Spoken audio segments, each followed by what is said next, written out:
for you. What is this discovering? Okay, let's learn some social now, okay?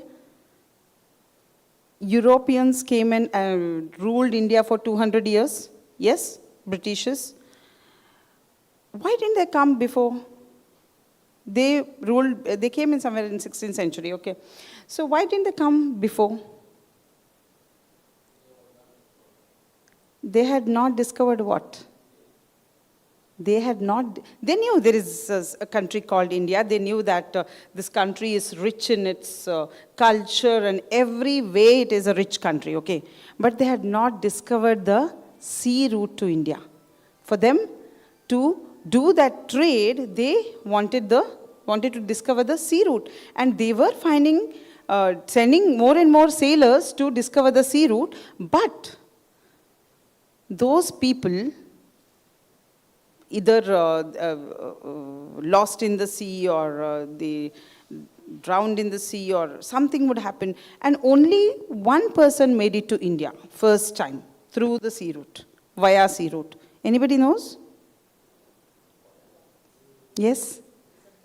No? He didn't come through via sea route. Okay, I'm talking discovering of the sea route to India.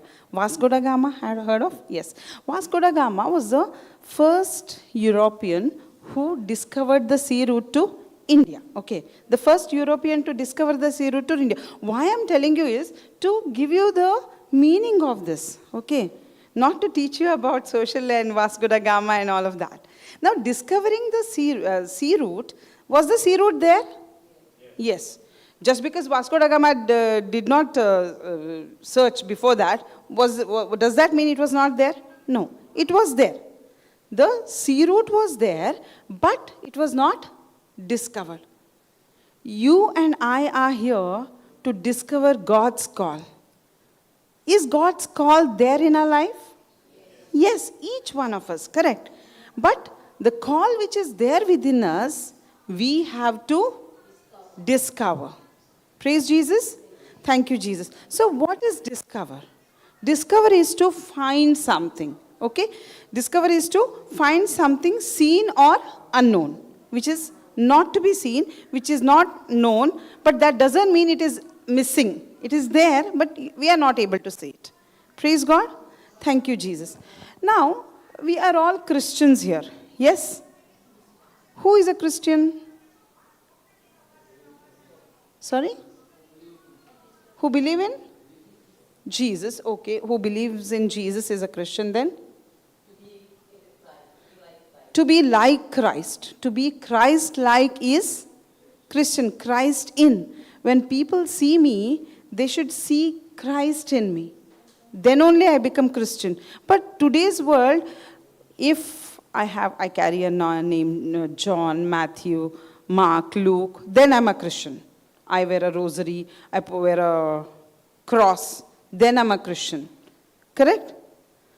In my certain dressing, they identify, oh, you're a Christian. Sometimes if I'm not wearing that particular dress, oh, you're a Christian and you don't wear such dress. Have you heard of? Today, Christians are identified by the way they are dressed up and the way they carry themselves and by their name. But is that what God called us for? God called us to be like Him. Now, if we consider Guru and Shishya, Guru is the teacher, correct? Shishya is the disciple. Now, in an Indian context, Guru is there, a Shishya is there, Shishyas. Okay, when the Guru is not there, that place, one day the Shishya will take over, correct? Yes or no? Yes.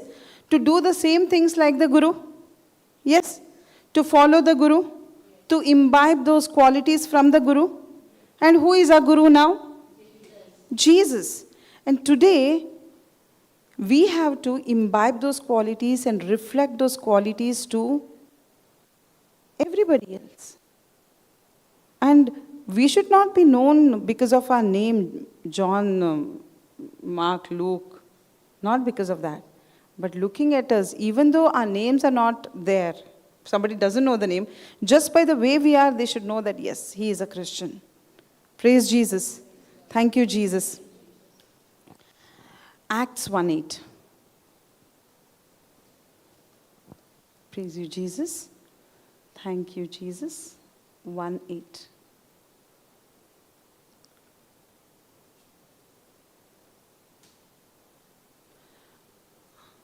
Now, Jesus, it's a time when Jesus is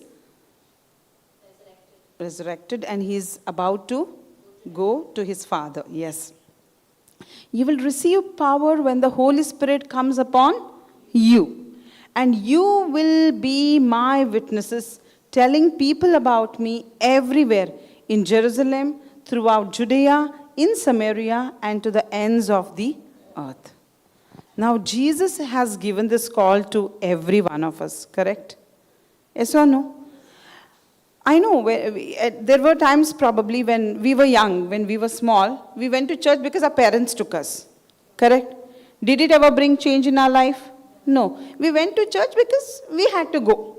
We didn't make a choice. Okay, maybe sometimes we went to meet our friends or for Christmas, Easter, we feel good. Or was it like, I want to meet Jesus, I want to be in his presence? That wasn't there, right? So we all went to church or went to a prayer meeting because our parents took us. But then there was a moment when you encountered Christ. Yes? All of us have encountered Christ? Yes. Where you actually met Jesus and you started coming for the prayer meeting or you started going for the mass, not because of your parents, but because you wanted to meet the Lord. Yes? All of us have gone through that stage? Yes. So we are here, correct? Praise God. So we came to Christ because we encountered Christ. Maybe we had so many questions before meeting Christ. Why like that? Why like this? But when we came to Christ, our questions changed. Lord, I want to know you more. Lord, I want to live for you. Lord, why have you called me? What is the purpose of my life? All these questions started coming. Yes or no? Yes. Yes. Praise God. Okay. So I also went to the church because my parents forced. Then there came a time when I encountered Christ and I would tell, Lord, what is your calling in my life? What is that I am called for? What is the purpose of my life? So I would go for these retreats or prayer meeting and I would always have this. And then I knew that I have to witness him in my life. That one thing I knew. And how the calling is, I didn't know. Okay. Praise God. And I finished my training. I remember in my final year of my teacher's training, we had this farewell function. Okay. And we had to decorate the hall, auditorium. Some of us were very good in art, and I was one of them. So they would always, any program, they would put us in that team where we had to decorate the main stage. And that day, our principal said, I commission you to bear fruit. She gave us that verse. And she said, draw Jesus, lamb, and all the plants and everything, and you have to put it on this. So we worked for almost 15-20 days, cutting those days, coloring, painting Jesus, and then a lamb in his hand, and a lot of lambs there. And so beautifully it was put. Even now I have the photograph of that background. And I was thinking that day when it was depicted like all teachers are there and you are commissioned to go and bear fruit among the children. That was the theme. But I was thinking to myself, what is the purpose of my life? Is it that I have to come, teach, be a teacher, good teacher, and die one day and go? I was thinking about it, but only thinking. It went on, praise God. I started working, got married, and I was always thinking, God, what is the purpose? And then I said, Monday to Saturday, I am teaching the children. I'm the breadwinner. I'm paid for it. What am I doing for Christ? Then I said, okay, at least on Sunday I will take up catechism where I can speak about Christ. Those days I was not in the word. Okay, I used to be in prayer, going for mass, but not in the word the way I am today. Okay, so I didn't know. Today it's very easy to share about Christ because I know his word. Those days it wasn't like that. So I thought the only ways I can share about Christ is catechism class. So when Sunday catechism class, then that means my morning half day is gone. Okay. So Sunday is the only one day we get, and that half day is gone. So I used to, some of my friends used to tell, why do you want to be engaged on Sunday? At least have some time for yourself. And I used to tell, I have not done anything for Christ. I am not telling about Christ to anybody. At least on that day, I get some children. By force, they come to the class because their parents send. At least I share with them. Maybe this is my calling. Praise Jesus. And it went on, went on. Every Sunday, talking to the children about whatever I know about Christ. Praise Jesus. Thank you, Jesus. And the moment I came into the Word, it became very easy to speak about Christ. Because after coming into the Word, I came to realization, Word of God is not theory. It is practical. I apply it in my life, I find results, I'll tell somebody, they find result. Yes? You all have experienced that? Yes or no? Yes. And that's what I started experiencing. And my sharing about Christ was not restricted to catechism class. It started every day. Monday or Saturday or Wednesday or Friday. Whenever I found somebody depressed, somebody asking me to pray about something, then I would get the opportunity to share about His Word, how the Word works, and then they would come back and tell, hey, this works. It's happening in my life. Praise Jesus. Thank you, Jesus. I remember during COVID was a time when I came into the Word. And we came out of COVID, praise God, wonderfully. And I think we had COVID in a span of 10 days.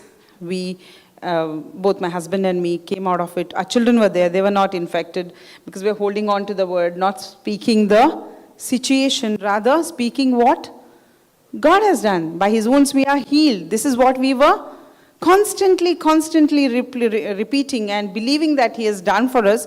And we came out of it. We didn't have, we had all the signs. We went through that pain, but we came out of that process very fast. Praise Jesus. Thank you, Jesus. And then, that was during second wave, okay, and a lot of people were infected. We know second wave was very, very tragic in India. And I remember calling, like, we would come to know this teacher is infected, that teacher is infected, be it a Hindu or any other religion person. I would make a point to call them and minister to them, tell them about Christ and how I came out of COVID-19 and how they can speak the words, believe in Christ and come out of it. Praise God. So this was something really interesting what was happening in my life. I was very much excited to share how powerful Jesus is. Praise Jesus. Thank you, Jesus. Always remember, when we move out and solve somebody else's problem, there we will find our calling. I want you to write down. Take the opportunity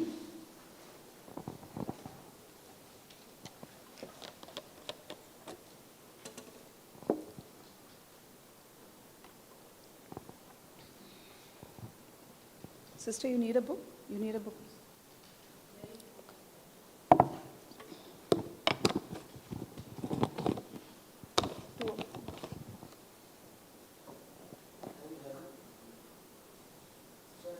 You're having? Okay.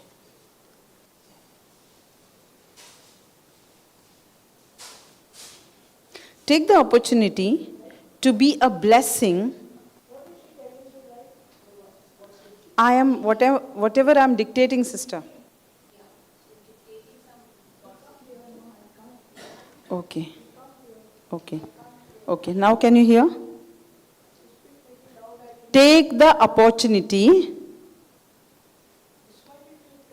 I'll speak louder. Can you hear now? Can you hear? Great. Take the opportunity. Take the opportunity. Yes. Please write down. Take the opportunity to be a blessing.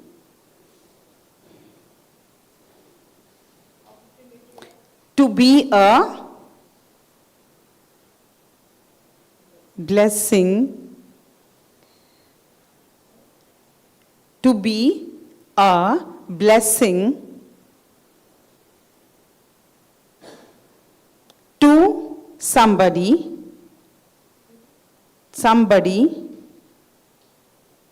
to somebody, and you will not be too far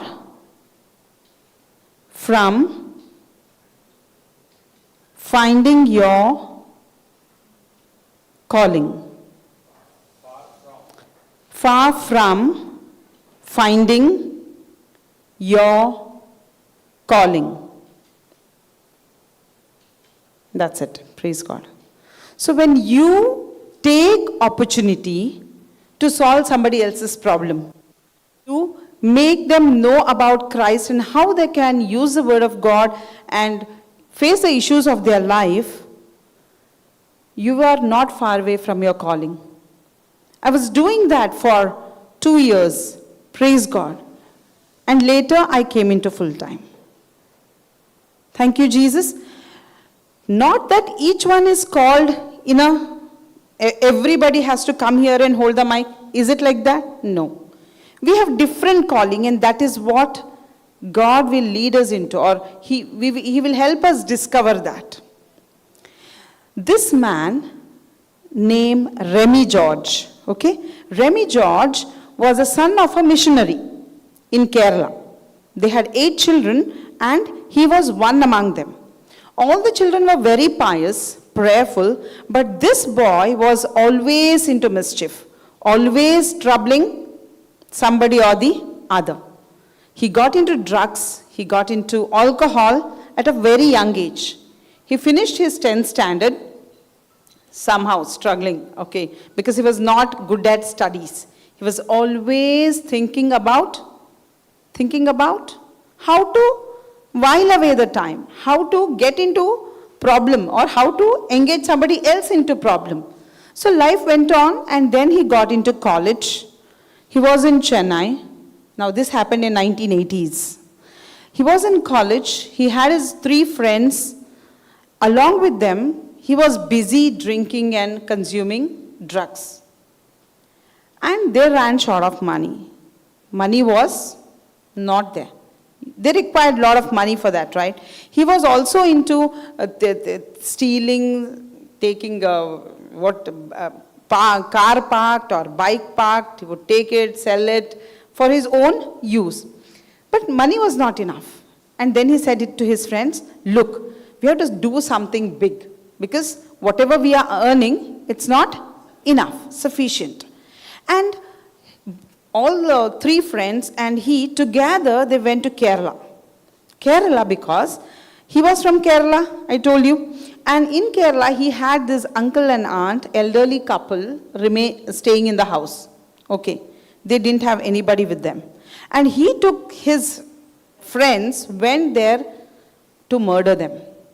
He murdered those elderly couple, took the gold and whatever precious was there, came back to Chennai. Within a week's time, he was caught by the police. Okay? He was 27 at that time. Are you following? Yes, sister? Praise God. And after coming back to Chennai, within a week he was caught. The trial, the court session started. Family was filled with disgrace because both his parents were missionaries. And he was jailed. Yeah, the session court gave the verdict. They said, we want to give you the capital punishment, hanging. But we don't, because you are too young. You need to understand what exactly life is. And he was given life imprisonment. That means all his life he has to be in the prison. And there was this, praise God, director who came to him, who said, I want to make a movie out of this story. Will you tell me the story? I'll give you money. He said, okay. And he was given a certain amount of money, and the movie was made. Okay. And this boy or man started using that money again for his drugs and alcohol. He says in his testimony that it was all allowed even in the jail those days. Life went on, the money also got over. Now it was 6 years in the jail. 27 he got into, he was 33 when he asked for a parole, which means seeking permission from the authorities to come out of the jail for a certain period of time. Okay. So he came on parole to his native, Kerala. He came only with a promise to his friends that I will go earn money or do something, robbery or I don't know what, but I'll get money, because they were so addicted to the alcohol and drugs. Okay. Praise God. And he came out came out on parole, and he was at home figuring out what is the best way and all. And family was praying for Remy George. He told his mother, he told his father, don't pray for me. I'm not going to change. I have chosen my life. This is how my life is going to be. He had no regret of doing that murder or going through whatever he was going through in the jail. Praise Jesus. And then there came a man into his house. He was wearing a jeans and t-shirt with all beard, long beard. So looking at him, Remy George thought he must be a drug dealer or something. Might be he's come to know that I'm come home, and he might have come to make a deal with me. And he was very happy, and he started talking to him. And that man opened his mouth and said, praise the Lord.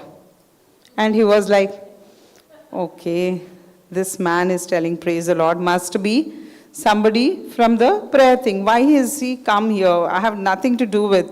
He said, can you come with me? I want to take you for one session. He says, I don't know why I said yes to him. And he said yes. He went along with him. You know where he went? He went to the same village where he committed the murder of that elderly couple. In that village was this prayer meeting. And he went to that prayer meeting. He said, when he was growing up, by force he was going to church with his parents. He had heard a lot of Bible scriptures and all, but nothing made sense to him. Being a son of a missionary, a lot of things happened in the house also. But then also, nothing made sense to him. And that day, when he was sitting there, he said, I don't know what happened. When I heard the verse, what does it profit a man if he gains the whole world and loses his soul? He says, this verse I've heard it so many times, but that day it just touched my heart. And I started sobbing, thinking about all the things what I had done. I had everything coming into my mind right from the time I had knowledge and the way I lived my life. Everything came in front of my eyes, and I started crying so much. I said, God, I am unworthy of your love. I am unworthy of living. Such a shameful life I have lived. Why should you love me? And he felt in his spirit, God telling, no matter what you have done, I still love you. You are my beloved. And when Remy George heard this, there was a big transformation in his heart. And he came back to the jail. All his friends were very happy. Tell me why they were happy. They were expecting alcohol and drugs, correct? But he came back with a Bible in his hand. And the moment he showed the Bible and he said, this is what has happened, all his friends left him. They got angry on him. And they left. He started his journey with Jesus, with that Bible, all alone in the prison. And he started reading scriptures. And who was his teacher? Holy Spirit was his teacher. He was teaching, he was learning the scriptures, he was asking the help of the Holy Spirit. And he started looking at his change of behavior one by one, his friends who were there in the prison came to him. They said, this is not you. We know that Remy who was with us. This is not the same Remy. And they all started sitting, started studying the word together.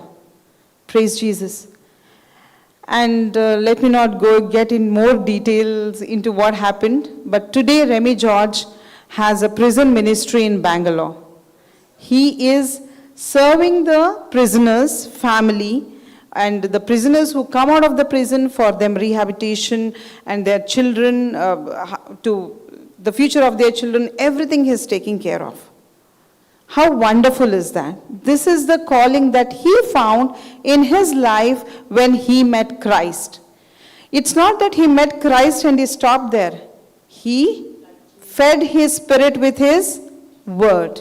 When he fed his spirit with his word, sitting in that prison, he started solving the issues of others using that word.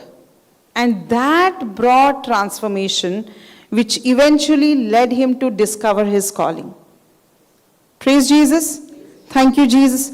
Most of the times what happens for us, we come for prayer, we encounter Christ, we ask for a healing, ask for a miracle, and that miracle happens, yes? And then we are very happy. After some time, again we face a problem, again we come back, again we say this is the problem. Again somebody gives us the word, oh, we got the miracle. Again I live my life. It's like going to the doctor. Doctor, have fever, give me medicine. After some time, doctor, have stomach pain, give me medicine. After some time, doctor, have something else, give me medicine. Most of us are like that. We need Christ only when we have problem. When we are making Jesus a doctor or somebody who is a problem solver, just go, come back, go, come back. He's there in our life only when we have problem. If we are making him that problem solver, of course he is a problem solver, but if he is that person in our life only comes at a point when we have problem, can we discover our calling? No. Because we fail to build a relationship, we fail to seek him. Only when I seek him, now do you think that bigger transformation, that today he is solving somebody else's problem, he is living his calling, would happen if he wouldn't feed himself with the word? No. Remy George wouldn't make a point to dwell on the word, to study the word and to share Jesus with others. He wouldn't find the calling. He would serve his life imprisonment, then go out and live a normal life. Yes? And we are not called to just live a normal life. Are we called to live a normal life? No. Praise God. And if you have come here to discover your calling, that means that desire is there in you, right? That I have to live for Christ. I have to discover that calling that Christ has for me. Praise Jesus. Thank you, Jesus. I never thought it would be a mic and stage for me. I mean, I never desired that my calling would be this way. I thought to serve in a place where the truth is preached. And for me, serving never meant mic. Serving meant any work, any work. I was okay in keeping the chairs, dusting this, anything. I was asking God only that. God, if I have to do something there in that place, that is also okay with me. But I want to do something in your kingdom where you are preached in a way which is true. Praise Jesus. Thank you, Jesus. Now let's go to Acts 9.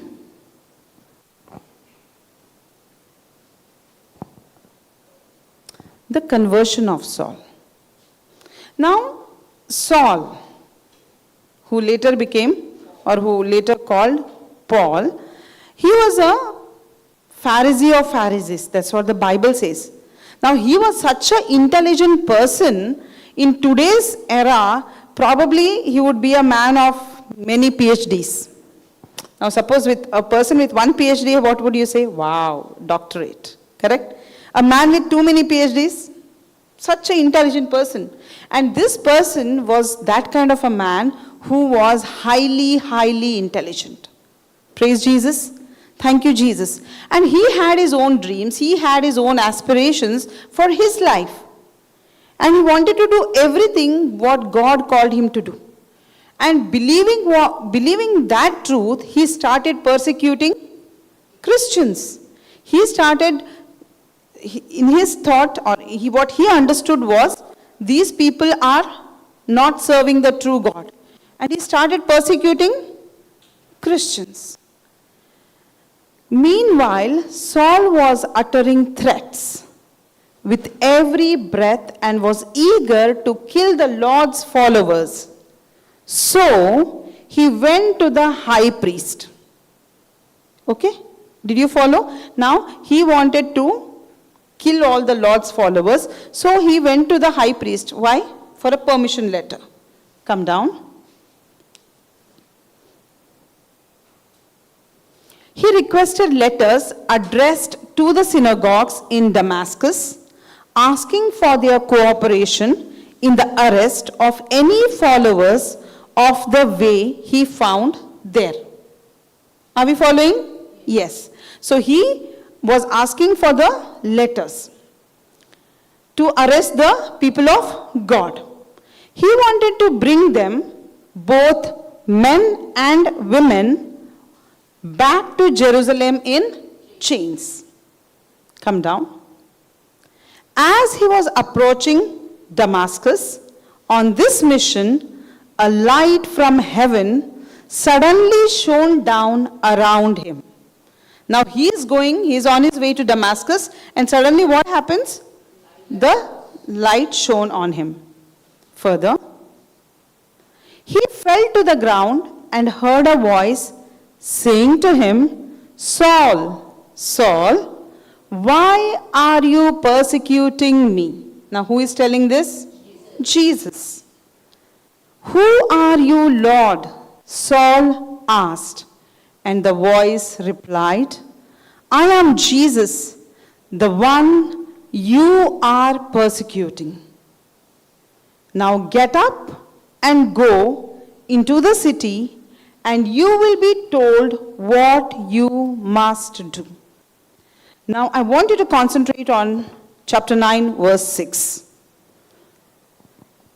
Lord is telling, Jesus is telling Saul, now get up and go into the city, go into the city, and you will be what you must do. Now, city, told, do. We are going to dwell on these three words. Okay? Praise Jesus. Now get up and go into the city. That means he has to go to a place. Correct? So that place for Paul is a right place where God has destined to go. So it's a right place. And you will be told. So somebody is going to tell him something? Yes? Somebody is going to tell him something, instruct something. So there must be somebody, a right person to tell Paul what to do. Yes? What you must do. What is the plan? What is the next thing he has to do? That person is going to tell. So the right place, right person, right plan. 3 P's. So Paul got 3 P's, that is right place, when he goes to the right place, he will meet the right person, and when he meets the right person, he gets a right plan. Praise God. Thank you, Jesus. Come down.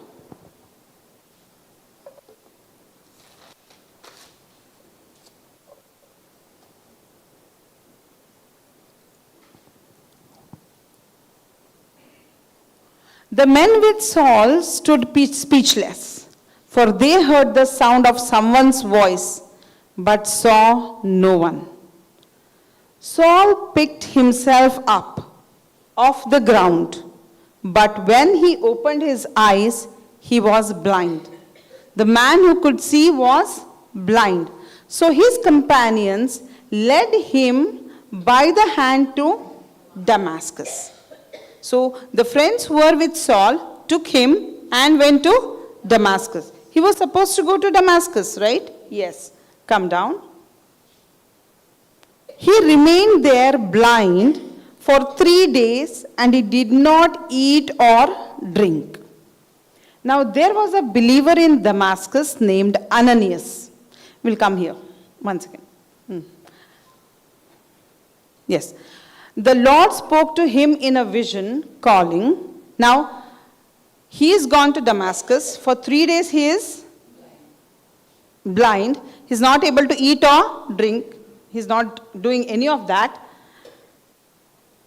It's not that he was not able to eat. He remained there blind for 3 days and did not eat. He did not eat and he did not drink. Now there was a believer, and the believer's name was Ananias. The Lord spoke to him in a vision, calling, Ananias.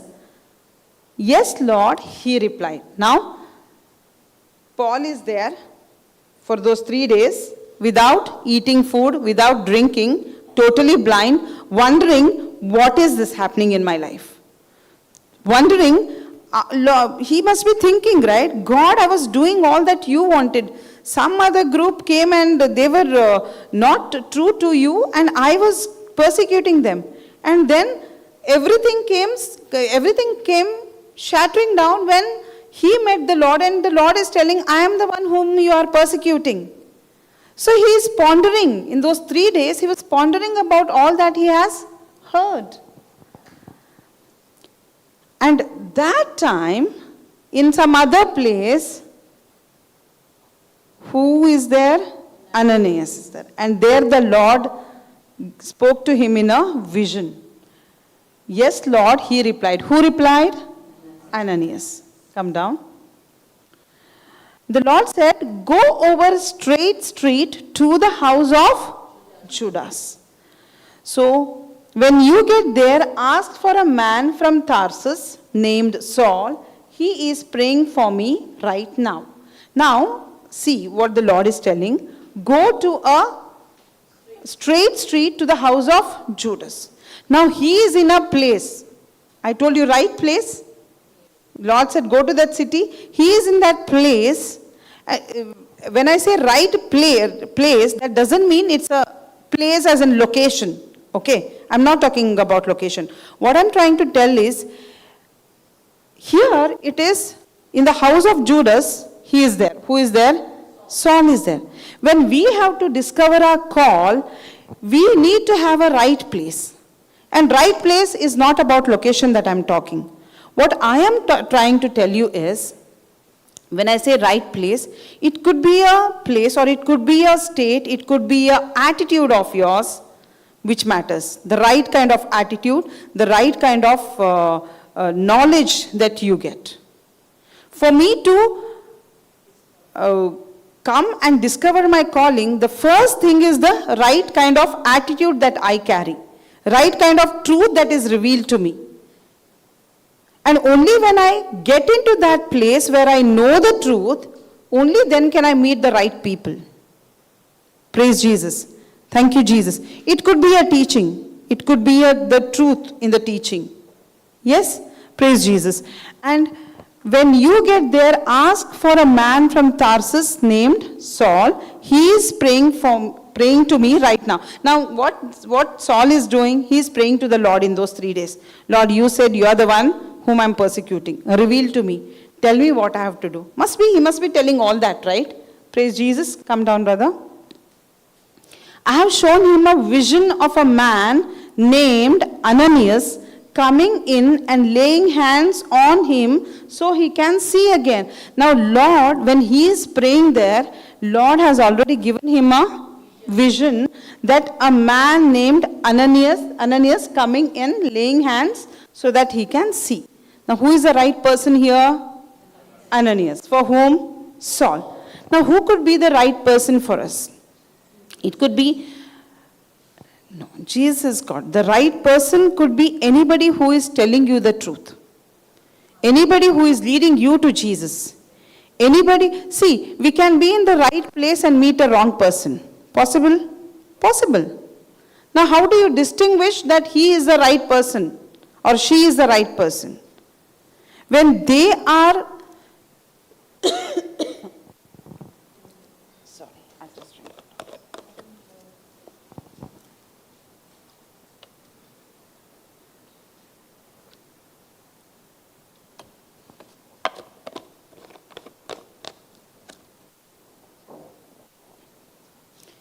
So the right person is who is leading you to Jesus. Yes.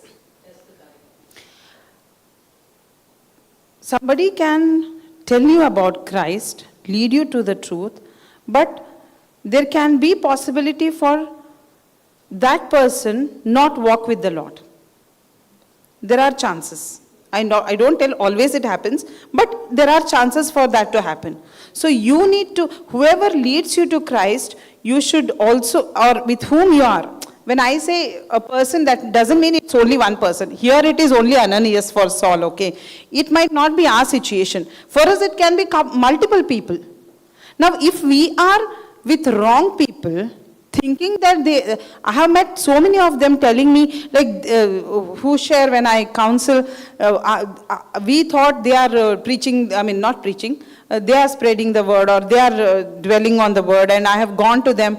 Then after some time I discovered they are something else. They are not walking with the Lord. So you have your discernment in place. The Holy Spirit within you will guide you for sure when you come closer to a person. When I say one person, I don't mean one person. Here it is Ananias. I said right people. I didn't say right person. Right people. If you meet right people, how wonderful is that? But if you don't meet right people, there might be somebody who is putting a mask. How will you differentiate? You'll differentiate the right people when they bring you more closer to Christ. The wrong people will talk about your past. The wrong people will talk about their own past. They will talk about they will try to gain sympathy of all that happened, this happened, that happened. We are not here to dwell on our past. Praise God. We are here to talk about what God has done in our life and to be hopeful about the future that He has for us. Praise Jesus.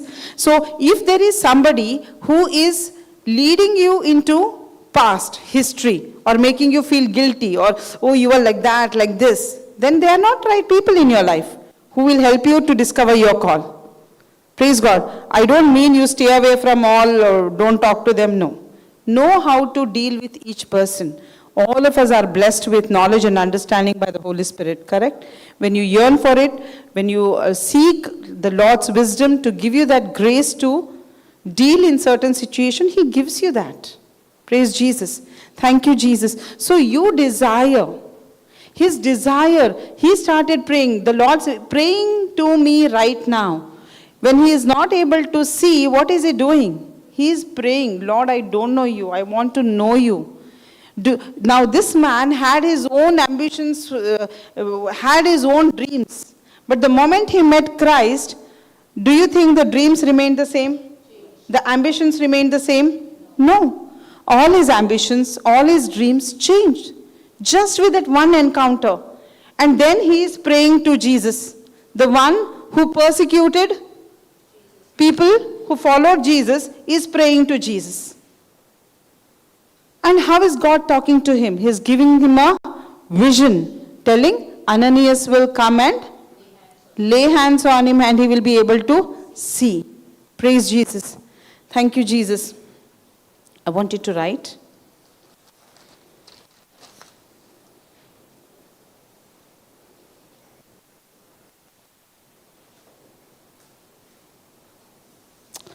One can go to church, one person can go to church,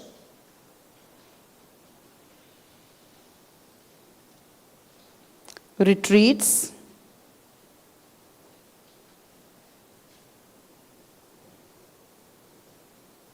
prayer meetings,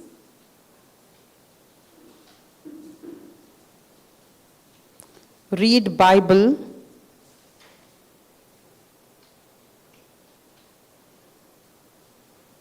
cover to cover, cover to cover,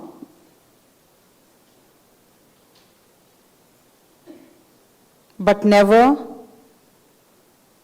meet Jesus. Meet Jesus. One person can go to church, retreats, prayer meeting, read Bible cover to cover, but never meet Jesus.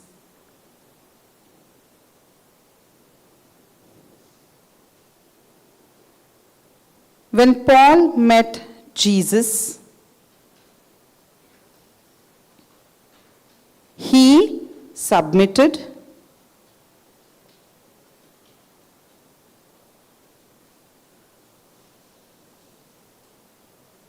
his dreams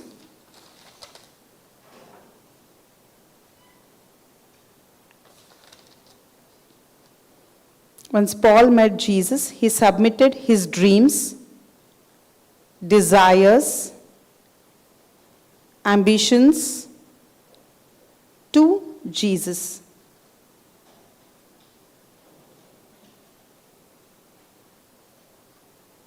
Now you tell me, what is that we generally ask God for? Lord, bless me, bless my family, I'm a blessing to the nations, I am living healthily, all the declarations I make, yes? But do I ask, do I submit my plans, my ambitions, whatever I desire into the hands of the Lord and tell, Lord, your will be done? I don't mean everywhere you say, Lord, your will be done. I don't mean that. When I say certain plans that you have, do you say, God, I want to do your will for my life. You have a perfect plan for me. God has a perfect plan for us? Yes. For you and for me? Yes. It's not going to happen automatically, I say? No. Not going to happen, right? Like, your part is important in that plan to execute, yes? But in that execution of plan, do you ever say, Lord, I want to do that thing what you have destined for me? Do we say? Most of the times, no. Most of the times. We want our plans to be executed. I'll tell Lord, this, do it according to that. Praise Jesus. Now, for God's plan to happen in my life, I should know God's plan, right? Will God give the entire plan? Now, if it was the case, the moment he met Paul, he wouldn't tell Paul, you go to that place, somebody will come and meet you, somebody will tell you what to do. It's like a puzzle, right? The entire thing is not given. The day Paul met Jesus Christ, did he ever knew that he is going to do so many things for Christ? Did he ever think that he will be persecuted for Christ? Did he ever think he'll go to places here, there, everywhere, without minding the place or the people? He will just stand there, boldly proclaim about Christ? He never thought. Nor God gave him all that entire plan into his hand. Generally for us, parents will agree with me. The moment a baby is born, first thing, when can we have the baptism? The child will grow. Which school to send? Baby is still 1 year old, but we are making plans which school to put. Yes or no? Yes. When the child will grow up, even I have seen parents when children are even small, they plan for everything. Like they have to do this, they have to do that, this they have to study. I mean, entire thing is scheduled.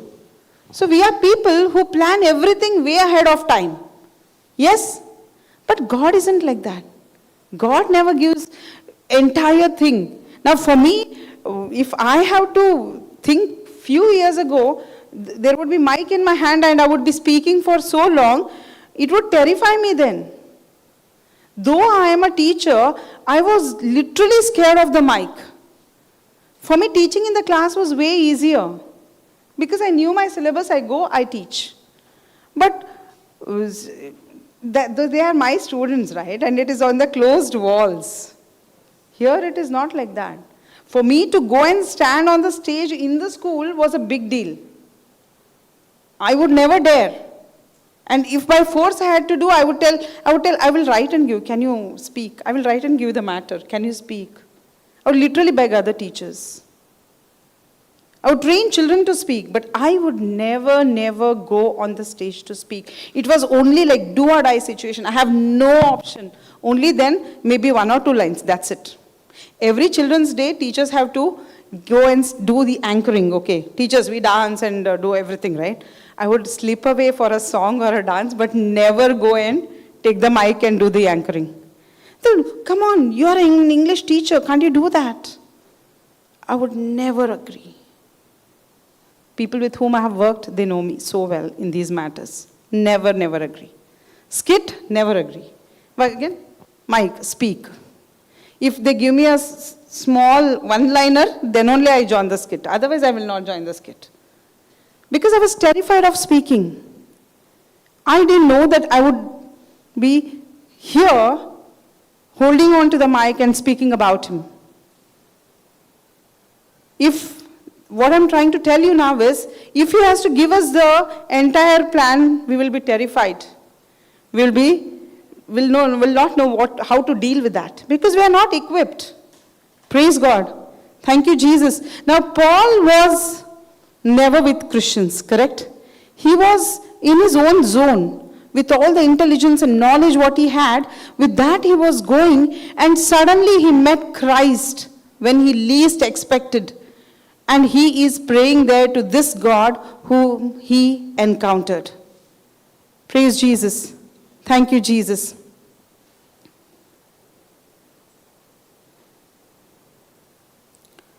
Okay, we wrote some. Please write. Most of the time, most,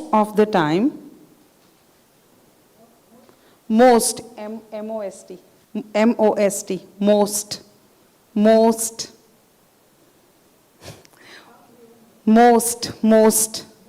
yeah. Most of the time,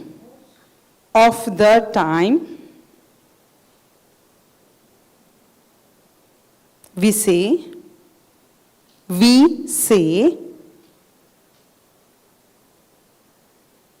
Lord, bless me,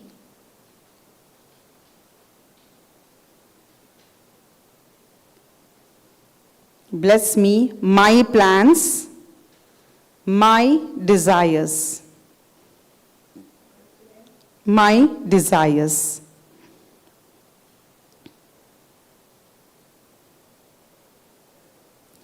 When we encounter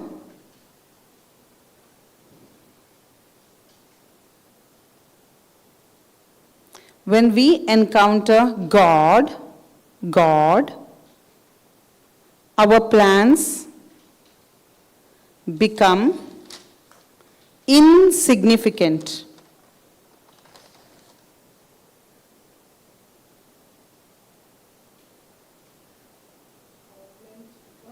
Insignificant. INSIG. I'll give you the note later. Okay? You see and write. Become insignificant, and we start seeking his plan. And we start seeking his plan.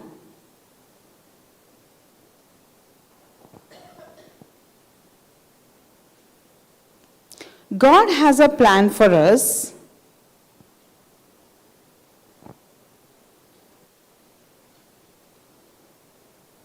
But we cannot discover it.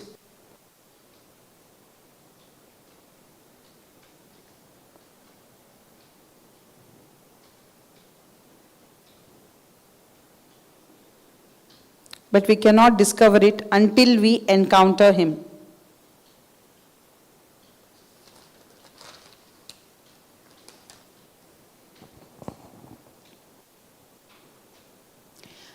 Praise Jesus. Thank you, Jesus. Now I was talking about, now Can we see God's plan in an university? In a university? No. In all these knowledgeable places, we will not discover God's plan. If we have to discover God's plan, first thing is we need to encounter. For Paul to discover his plan, the first thing was he had to encounter Christ. I'm sure we are here because we have encountered Christ, right? Praise Jesus. So once you encounter Christ, the moment you start building the relationship with him, the moment you start focusing on the word, like Remy George, we also start discovering our calling. Praise Jesus. Now when I say right place, I said place is not a location, correct? It's an attitude, it's prayer, it's the, now see, he was praying for 3 days, correct? When he didn't have eyesight, he did not eat or drink, could be considered to be a fast or something, and he was praying. So the place, right place, when I say, it is the state where you are praying, yearning to do his will, and be in a place where you are confined to his word. I cannot go to a picnic spot and tell I am getting connected to God. Yes? I cannot be turning on the Netflix and all the web series and tell I am seeking the Lord's will. I cannot tell I am feeling bored and I watch all the movies and that and this and tell I am seeking the Lord's will. That's not the place. So the right place is where you seek him in prayer through his word, the desire or the plan. Praise Jesus. Thank you, Jesus. And when you, at that moment, you need to be surrounded by right people.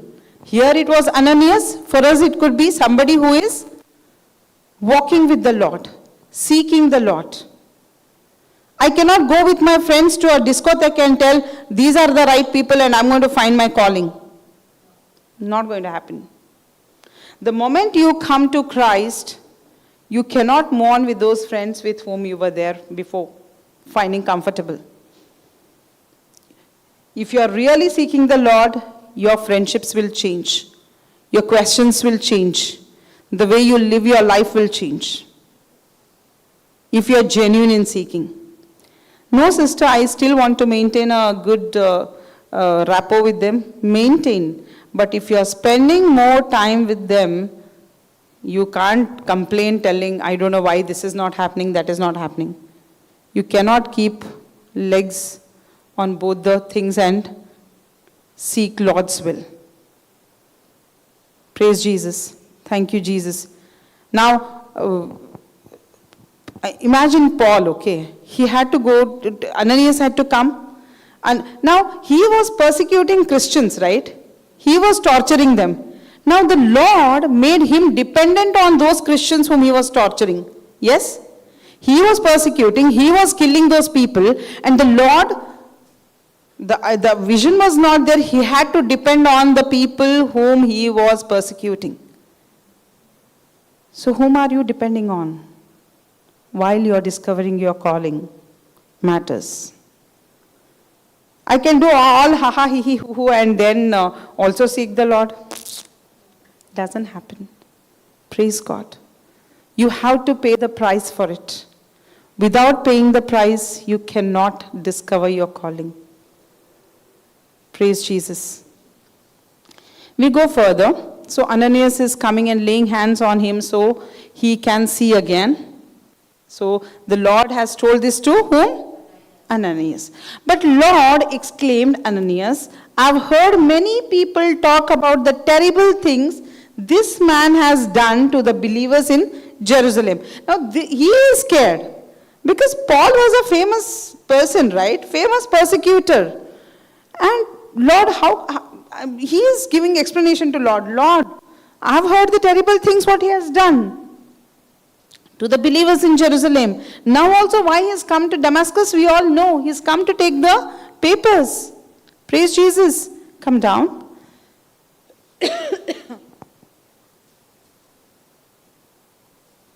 And he is authorized by the leading priest to arrest everyone who calls upon your name. But the Lord said, go, for Saul is my chosen instrument to take my message to the Gentiles and to kings as well as the people of Israel.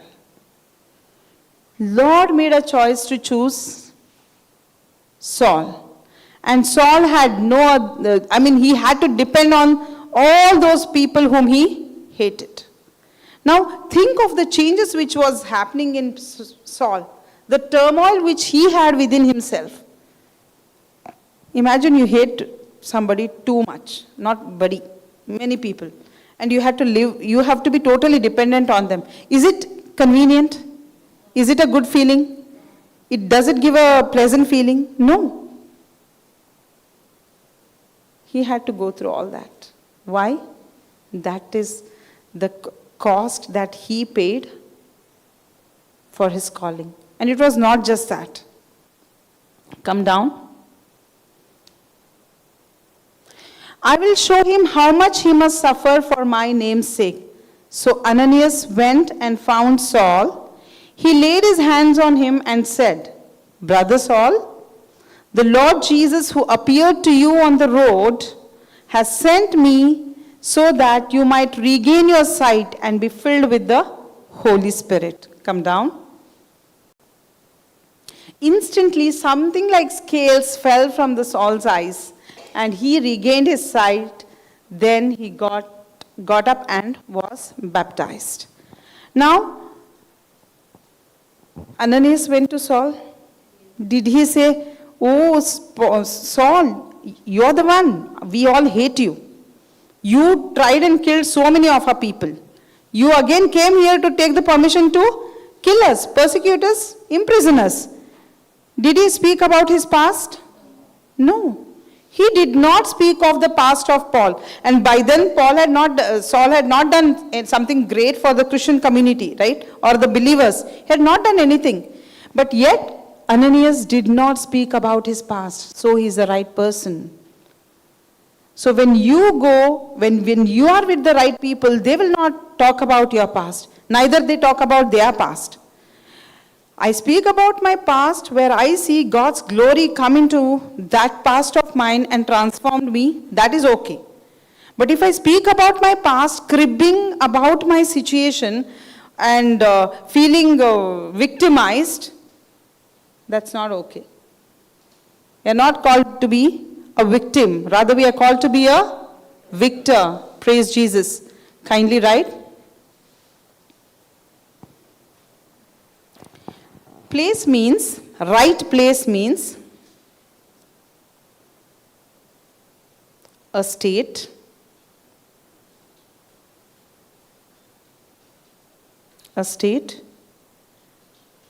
where you pray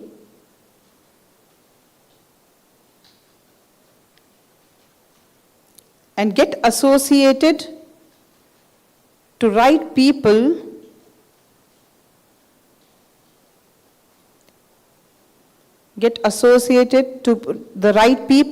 who encourage you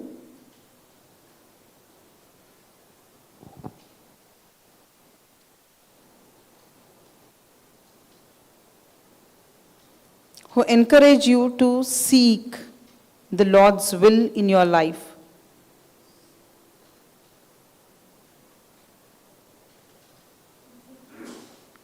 To seek the Lord's will in our life.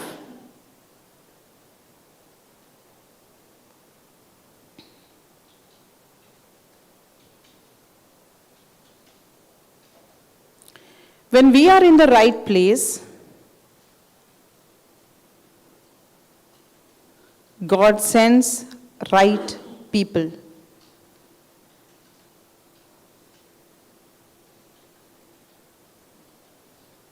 Like the way Ananias was sent to Paul.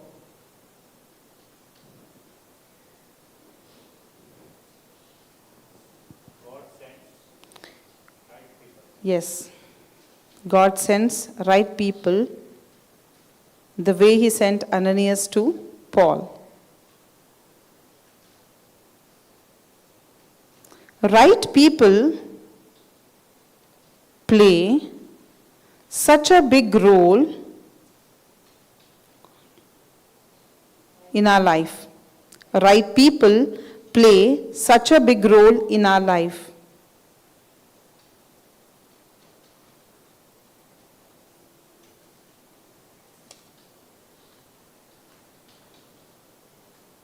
Right people walk with God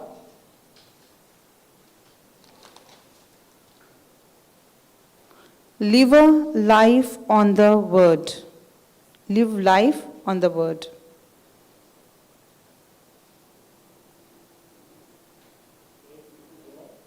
Right people, I'll walk with God and live a life based on the word.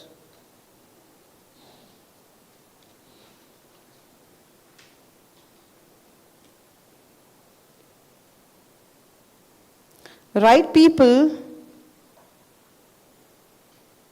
make you feel hopeful about the future.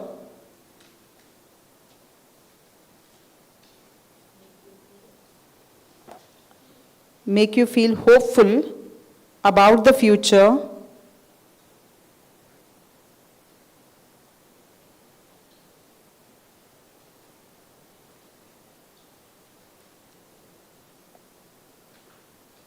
And they will make you feel more hungry for God.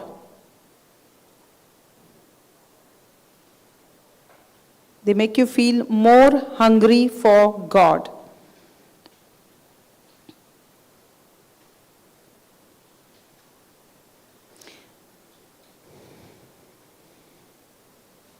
They help you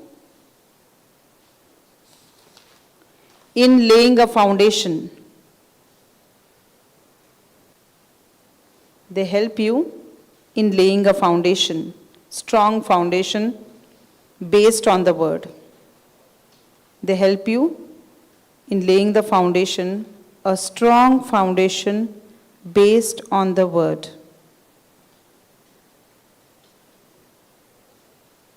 What do the wrong people do then? Opposite of it. Wrong people will speak about the past. They make you feel bad about the past. They talk about the hurtful things, what they went through, seek for sympathy. They only speak about the pain of the past. Don't give ears to everybody, thinking, oh, I need to be a counselor. Don't do that. You will ruin your peace. Anybody comes with an elaborate message, tell them to cut short. If you don't, I was the one always listening before. All stories I would listen and my head would also. Now I have learned to cut short. They start off, then I intervene in between and tell, even if it is the closest of mine. They might feel I've changed, but that is the right thing to do. They might feel she's no more like before, considerate, but that's the right thing to do. I'm not a garbage bin wherein I receive all that. Because I remember one of our psychologists I was talking to, psychologist is for counseling, right? So they come all stories, you should see the open day, my God, stories with our parents, and then they would go to the psychologist and tell all the stories. So many stories, and all the stories from mothers. Fathers sit quietly, don't say a word, maybe one or two liners, done. Mothers speak, my God. Then I was not in the word. I used to think, okay, I have to listen, because I'm a teacher, right? I need to be. And by the end of that, 12 o'clock we had to finish. Even it would be 1:30, I would not finish. And by the time I come out of that parent-teacher meeting, I'm like, my head is... It was so much, morning till evening, so many parents, nearly 40 parents come and 80 parents, father, mother, speak. I literally used to feel that physically. And then I would speak to the counselor, she would tell, for her it was a double tough, for her she was the counselor of the whole school, right? Praise God. But that was what I was thinking. You got to give a listening ear, you got to be a good listener for the word of God, not to the crap of, stories of people. And that too, all this. Neither that person is getting benefit, nor you are benefiting from this. They'll tell this happened, then start crying. Cut short. You have to teach them. Initially, they might not understand you, but that's okay. Praise Jesus. Thank you, Jesus.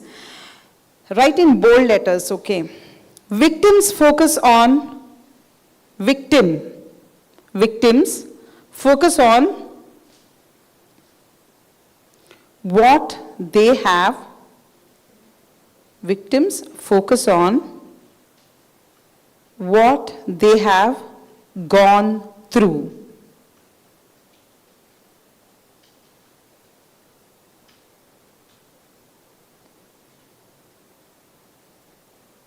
Victor focuses on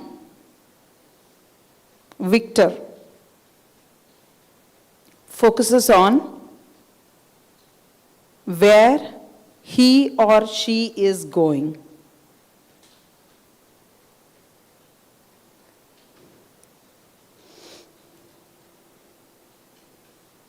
Finish.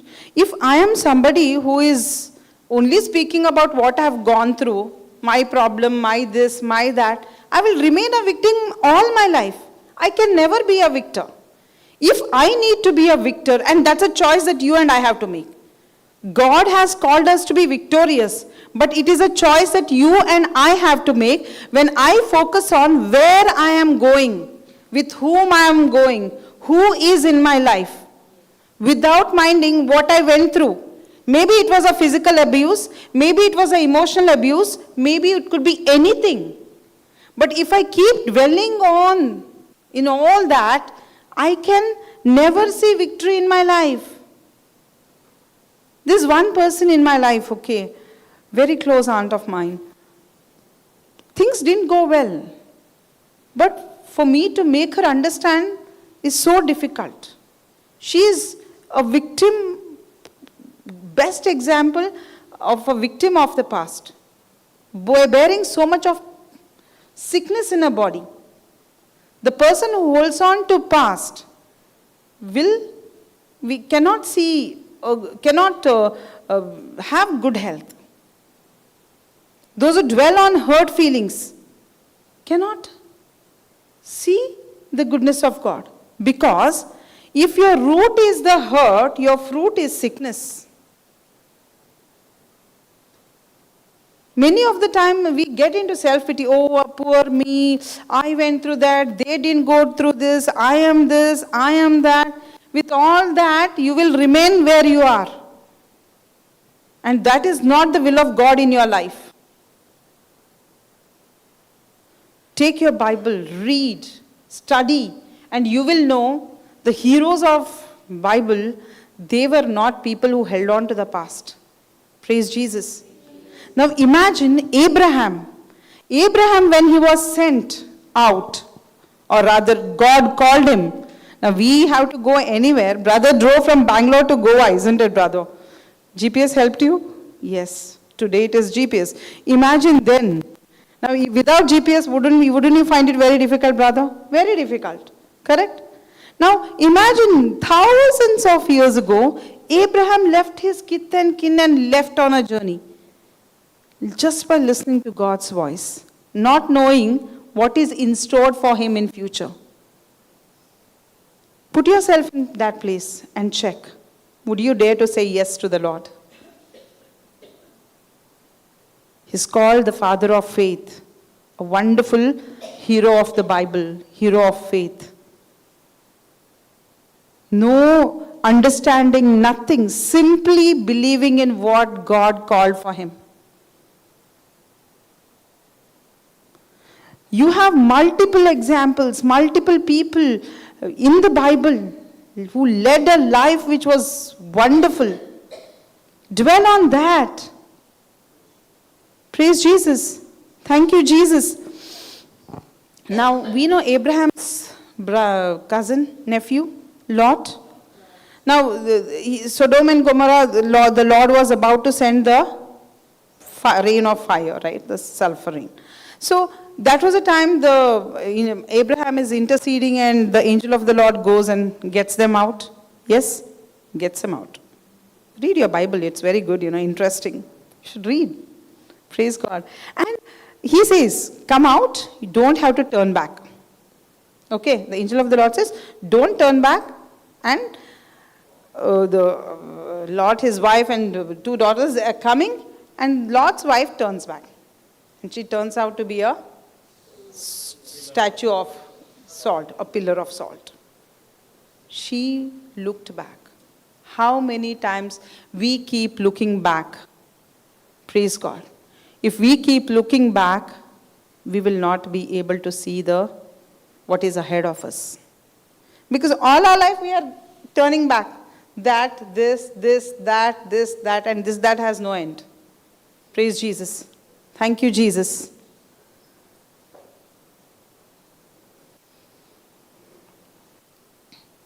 Do we know about those spies? 12 spies? No. Okay. Let me tell you in a nutshell, okay. Now what happened? God promised Abraham that he will give him a land filled with honey and milk. So Abraham started his journey. He had a son in his children's children, all that. And then finally his Isaac, Israel, great grandson, I think, his children, they all go to Egypt, okay. Now if I have to tell you everything, then I'll have to tell the entire Genesis story. Praise God. Okay. So, have you heard of Joseph? Yes. Okay, praise God. Thank you. So, Joseph was his grandson, Abraham's grandson's son, correct? So, he is in the Egypt, yes? And then he gets all his dad, his brothers, everybody to Egypt. So, they are all in Egypt, living a good life, yes? The Pharaoh, the king, is also happy with that. Years pass by. Okay, this Pharaoh is dead and gone, Joseph is dead and gone, all these people, these Israelites are more in number. Now, Egyptians turn them to be slaves. Okay, now these Israelites who are once upon a time enjoying very good life in a certain position, are slaves now to the Egyptians. Okay, now what was the promise given by God to Abraham? That he will give a land filled with milk and honey. So he promised that. Now that promise has not yet fulfilled. Okay. So what God does, he sends Moses. Okay. Moses, and he tells Moses, bring them out of Egypt, the slavery. Okay. So Moses goes, talks to Pharaoh. Pharaoh doesn't agree. So there are a series of miracles which happen. The different issue, the diseases, and lot of things happening there, okay, the water turning into blood. It's very interesting, okay, very, very interesting. I don't know how you all have read it? At least seen the 10 Commandments movie? In that it is there, 10 Commandments, yeah. I mean, those days. Now, I don't say the 10 Commandments movie is exact replica of the Bible. No, I don't say that. So, with all that, they are out of the Egypt.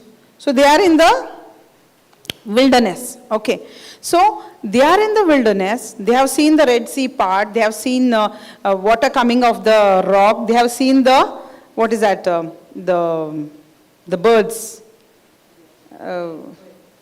quill, right, yeah, and the manna, all of that they have seen, miracle after miracle, miracle after miracle, and they finally reach the promised land. They have to enter the land, okay. Before entering the land, 12 spies from each tribe go enter the land of Canaan to see how exactly the land of Canaan is. Okay. So those 12 spies go there, check everything. After certain period, they come back with bunch of grapes. Now, how do you take a bunch of grapes? Like that you take, and I don't know, small children might be doing, no? Like that they take and they start eating. They don't do. My children do it. Okay.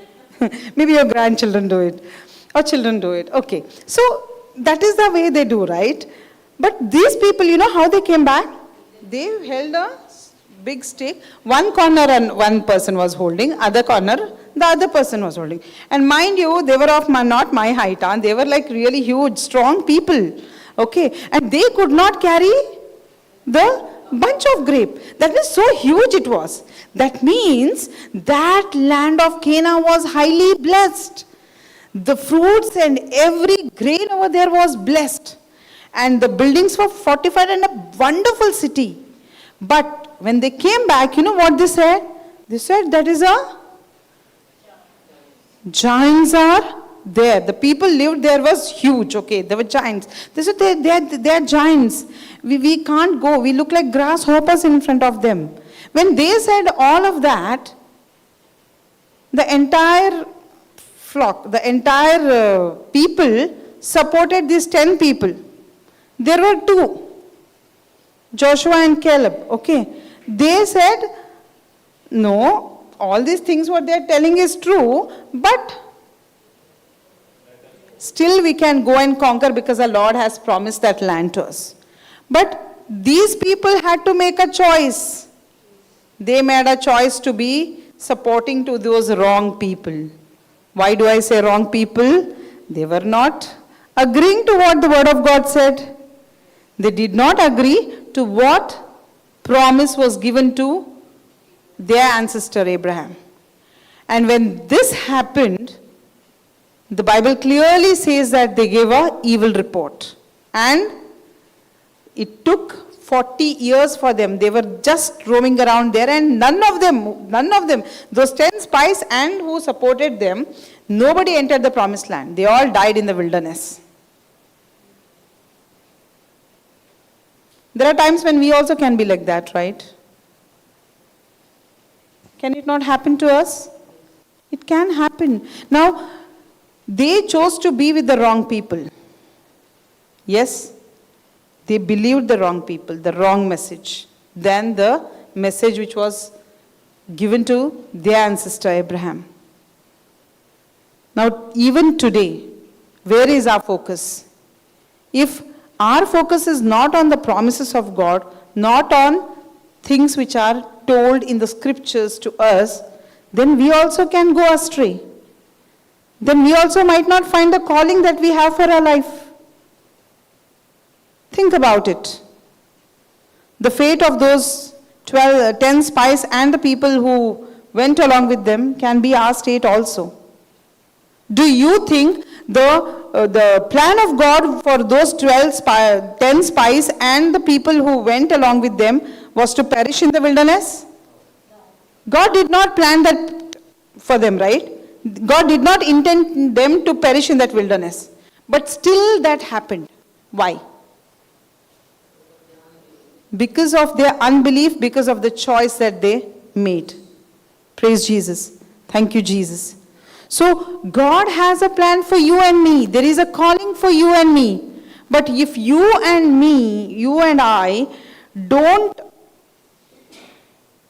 yield to that calling with right kind of people and get in touch with wrong set of people, we might miss our calling. Yes, think about it.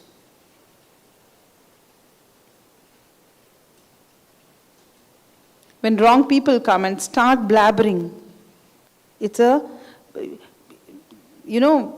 they can lead you spiritually astray. You should be so careful. Not that I don't meet such people now. I do meet, maybe within the family, maybe somewhere. And I shut myself closely. They don't understand. They think that I'm listening to them, but I don't. Because I'm responsible for whatever happens in my life. I can't take everybody's suggestions, advice, and that and this and go ahead. People are waiting to give advice. People are waiting to speak about the word, contradicting to the word. Using the same word, they will contradict in different ways. So if you are not aware of, how will you know whether it is right or wrong? You will think, yes, speaking scriptures might be the right person. Might be the right thing. Praise Jesus. Thank you, Jesus. Kindly write. Right plan. Sorry, sister. Sorry? Another 10-15 minutes. We'll wind up. Okay? Happy? Praise God. Right plan.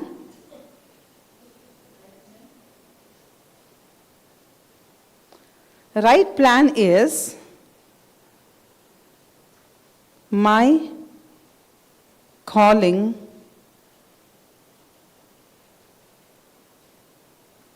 right plan is my calling. Full stop. My calling will differ or can differ from the other. My calling can differ or will differ from the other. Ultimately, we serve the same God.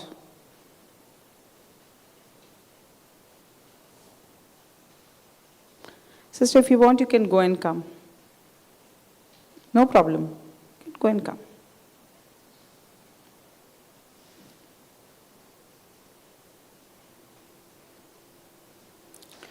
We cannot have a calling without a cross.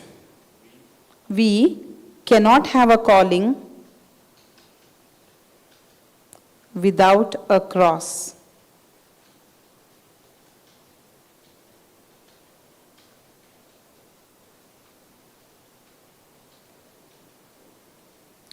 Now, when you came to encountered Christ, when you started your walk with Christ, and there were significant changes in your life, yes or no?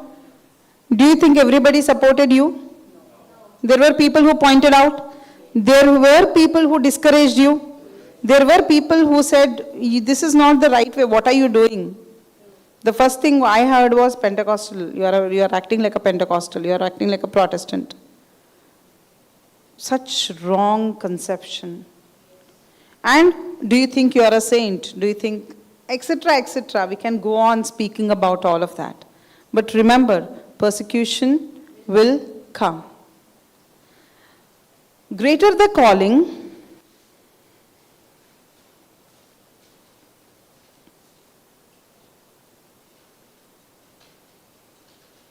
greater the persecution.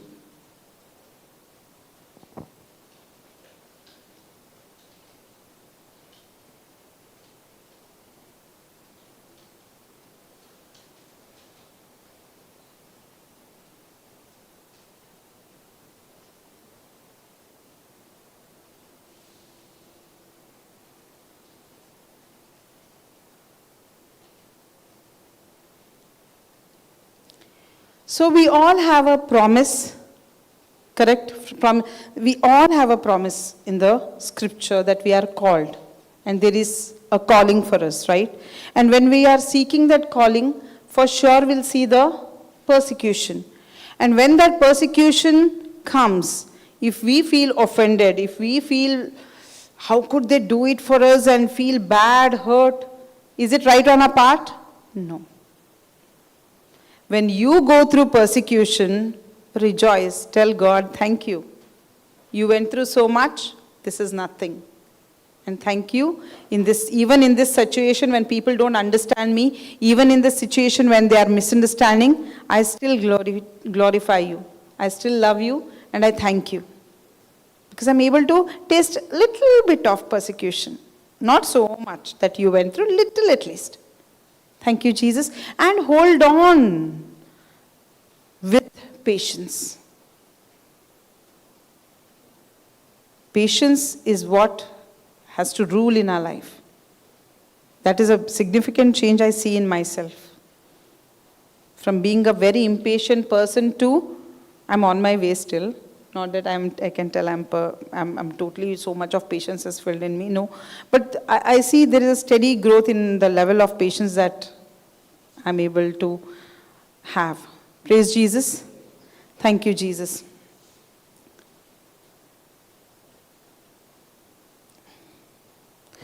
Okay. So we just wind up all that we have learned. We started with calling, discovering our calling. Yes, there is a call for each one of us. Yes, and the calling is already there. We have to discover. And while we are discovering, we need to be in a right place. That is the right prayer and the right kind of people. That is people who are based on the word, who are creating more hunger in you for Christ, not the ones who will pull you back. And third thing is, when you are in a right place with the right people, when you have a right attitude with the right people, you will for sure have a right plan. Praise Jesus. Thank you, Jesus. Now close your eyes.